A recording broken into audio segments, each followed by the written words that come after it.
Hi, welcome to my YouTube channel Kalyani kitchen Kadapa రుచులు. ఈరోజు ఈ వీడియోలో కడప సైడ్ చేసుకునే బీట్రూట్ ఫ్రై చాలా బాగుంటుంది. దీన్ని నేను ఎలా తయారు చేస్తానంటే, స్టవ్ వెలిగించేసి ఒక కడాయి పెట్టేసుకోండి. కొద్దిగా ఆయిల్ వేసుకోవాలి. నేను 7 to 8 టేబుల్ స్పూన్స్ వేసాను. బీట్రూట్ ఫ్రైలో ఎక్కువ ఆయిల్ అనేది పట్టదండి, కొద్దిగా తక్కువగానే వేసుకోండి. ఆవాలు, ఎండుమిరపకాయలు వేసి వేయించుకోవాలి. తర్వాత ఉల్లిపాయ ముక్కలు అలాగే కరివేపాకు ఒకేసారి వేసేసాను. వేసి కొద్దిగా కలర్ చేంజ్ అయ్యేంత వరకు ఉల్లిపాయ ముక్కలు అనేది వేయించుకోవాల్సి వస్తుంది. తర్వాత ఒక చిటికెడు పసుపు వేసేసి కట్ చేసి పెట్టుకున్న బీట్రూట్ ముక్కలు. బీట్రూట్ వచ్చేసి నేను ఈ సైజు కట్ చేసుకున్నాను. మీ ఇష్టము, ఇంకా సన్నగా కావాలంటే కట్ చేసుకోవచ్చు. ఈ సైజు కట్ చేస్తేనే అవి ఉడికేసరికి చిన్నవి అయిపోతాయి. ఇలా నేనైతే చిన్న చిన్న ముక్కలుగా కట్ చేసి వేసాను. 1 కేజీ తీసుకున్నానండి.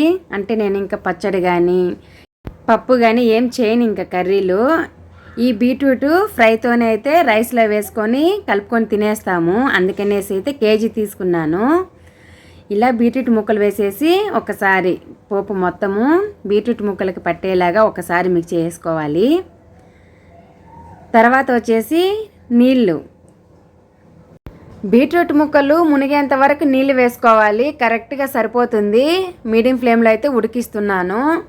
మీరు హై ఫ్లేమ్లో కూడా ఉడికించుకోవచ్చు. ఇంకొద్దిగా ఎక్స్ట్రా వాటర్ అనేది పడతాయి, అంతేను. ఇలా నీళ్ళు వేసిన తర్వాత ఒకసారి మిక్స్ చేసుకొని మూత పెట్టేసుకొని మీడియం ఫ్లేమ్లో ఉడికించుకోవాల్సి వస్తుంది. బీట్రూట్ ఉడికేసరికి మనము ఒక చిన్న పప్పల పొడిని తయారు చేసుకుందాము. ఇందులోకి సరిపడా అయితే కొద్దిగా ఎండు కొబ్బరి ముక్కలు, అలాగే టేస్ట్కి సరిపడా సాల్ట్. ఈ పప్పుల పొడికి సరిపడా అయితే వేస్తున్నానండి సాల్ట్, ఎందుకంటే మళ్ళీ బీట్రూట్ ముక్కల్లో కూడా వేయాల్సి వస్తుంది. ఎండుమిరపకాయలు పచ్చివే అండి, వేయించాల్సిన అవసరం లేదు. మీ కారం సరిపడా తీసుకొని నేనైతే 6 తీసుకున్నాను.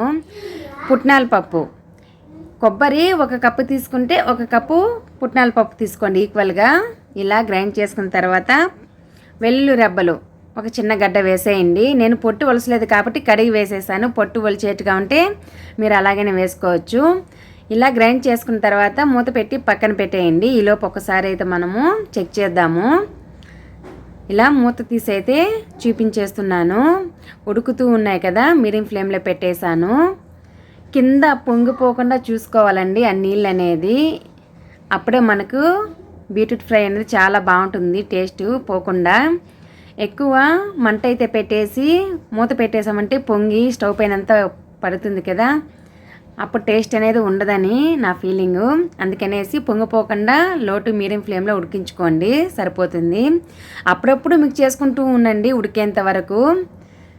ఇంకొద్దిసేపటి తర్వాత చూపిస్తున్నాను. నీళ్ళన్నీ అయితే ఎగిరిపోయాయి కదా, మనకి బీట్రూట్ కూడా ఉడికిపోయిందండి. ఇలా కొద్దిగా నీళ్ళు ఉన్నప్పుడు బీట్రూట్ ముక్కలకు సరిపడా సాల్ట్ అయితే వేసుకోవాలి.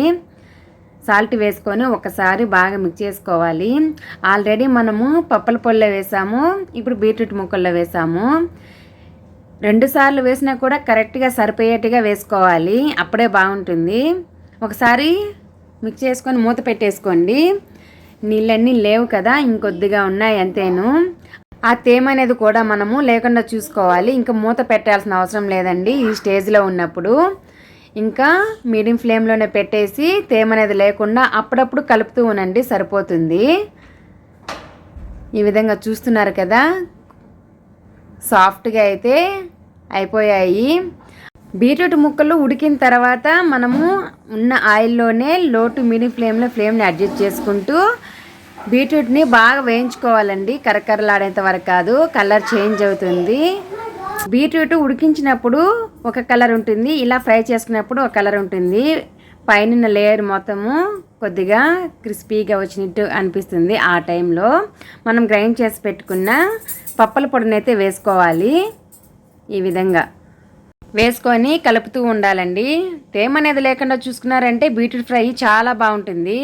తేమ అనేది ఉన్నిందంటే పప్పల పొడి వేసిన తర్వాత పప్పల పొడి కూడా తేమగా అనేది అయిపోతుంది.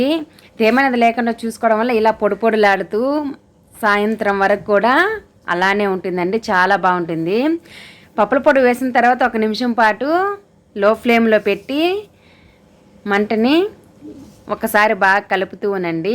చూస్తున్నారు కదా, చాలా బాగుంటుందండి. ఒకసారి మీరు ఈ విధంగా ఎప్పుడు ట్రై చేయకంటే ఇంట్లో ఒకసారి తప్పకుండా ట్రై చేయండి. కడప సైడ్ చేసుకునే బీట్రూట్ ఫ్రై అయితే రెడీ అయిపోయింది. రెసిపీని ఇస్తే తప్పకుండా లైక్ చేయండి.